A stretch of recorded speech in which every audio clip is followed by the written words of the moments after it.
It's interesting how this sushi, he's doing okay, up a little bit. The trader trade setup that we talked about just killed it.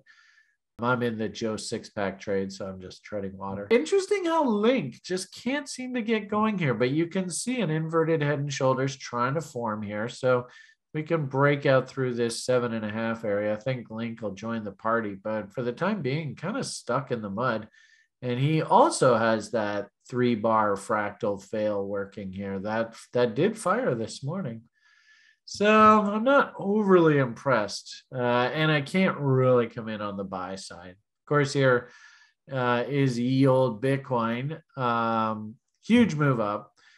Could we work our way a bit higher here? There are a couple technical levels. There's a whole bunch of stops just sitting up here. As I said, we've got 4 different Fed governors all speaking tomorrow. I suppose if they come out relatively dovish, you might find that the whole damn risk market takes another leg higher. In that case, I could see Bitcoin push up through the top. To me, this just looks like a V top, right? We made a new high and then we've backed off. So as this diagram illustrates, I'm thinking head and shoulders top. And I do remember in the Broiler Chicken show yesterday, I specifically said that if there was going to be a trade location to keep your eyes peeled on, I love the idea of watching for this 23,735 area up against these candle body highs, which would make a nice head and shoulders top.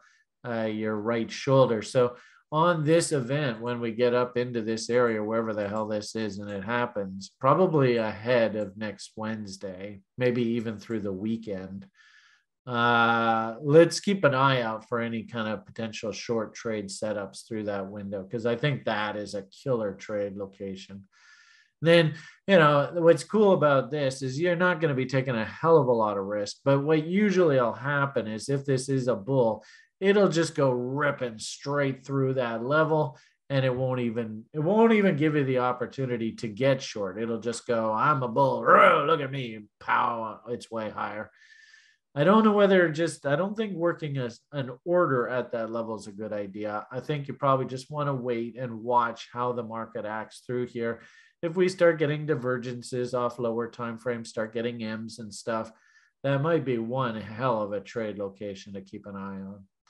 As it is right now, according to our breadth indicator, just, that's not an image I want to be overly bullish about in the stock market. Like I said, we got all these Fed speakers tomorrow. This could turn actually pretty ugly. And then crypto, right? I mean, we've basically come back to the midpoint of the studies, right? And this is what often happens with these oscillators. When you're egregiously overbought, you probably want to cool your jets. When you're egregiously oversold, you probably want to be on the buy side. Quite often, they'll just sort of flatline right at the 50 level as we sort of figure out, okay, what's the next trend direction? And if we resolve through this 50 area negatively and you start seeing new M's come in, interesting, right on the 50 line, you can see the very noticeable battle in the entire crypto verse. And I do think that crypto is an excellent leading indicator. So let's just let this tell us if we W out here and this fast starts crossing back above the slow, we're right back into the damn buy mode. And of course, you can see the overall battle going on in the crypto verse.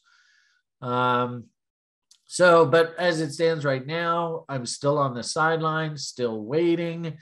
And, just looking at price action itself, I don't see a hell of a lot of reason to do anything here right now.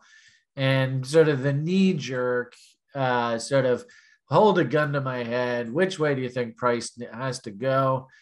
I would say on the short term, we're still pointing up. We have not broken down yet, but the internals are very, very weak.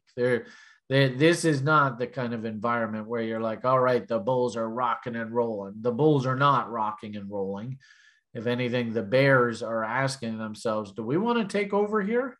If you see some serious selling pressure come in here and we close through this 13 EMA, then I think the bears are going to take over here for a while.